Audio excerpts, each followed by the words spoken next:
আর বাইরেও প্রেসিডেন্ট অন্য যা ব্যক্তিও হইতে পারবে এরকম একটা অপরচুনিটি এখন ওপেন। দুই মেয়াদের বেশি প্রধানমন্ত্রী হিসেবে দায়িত্ব পালন করতে পারবেন না। আজকে দুটা পয়েন্টে মোটামুটি অগ্রসর হয়েছি।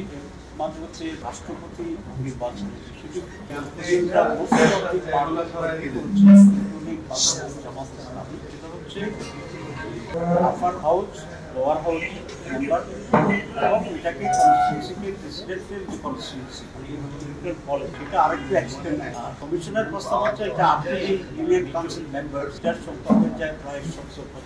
আমরা বলছি এক্সটেন্ডেড করা দরকার, তবে একেবারে এত বড় নয়। এটা ডিস্ট্রিক্ট কাউন্সিল এবং মিউনিসিপ্যালিটিস যেটা আছে এটাকে কাভার করে আপার হাউস এবং লোয়ার হাউস থাকবে। মিলিয়ার যে কনস্টিটিউশন হবে বলা যাবে এখানে গোপন ব্যালটের মাধ্যমে নির্বাচন হবে। এতে করে সংখ্যাগরিষ্ঠ যে সরকার গঠন করবে যারাই করুক বা জোট করুক, আর বাইরেও প্রেসিডেন্ট অন্য যা ব্যক্তিও হইতে পারবে এরকম একটা অপরচুনিটি এখন ওপেন। যদিও মেজরিটি দলের পক্ষ থেকে প্রেসিডেন্ট হওয়ার সম্ভাবনা বেশি থাকে, কিন্তু অল্টারনেটিভ হওয়ার একটা স্কোপ এবং opportunity it is very narrow. তারপরে এটা একটা ভবিষ্যতের জন্য আমরা রিপোর্ট যেটা সেটা হচ্ছে আমরা প্রধানমন্ত্রীর মেয়াদের ব্যাপারে এখানেও অনেকটাই মেজরিটি পিপল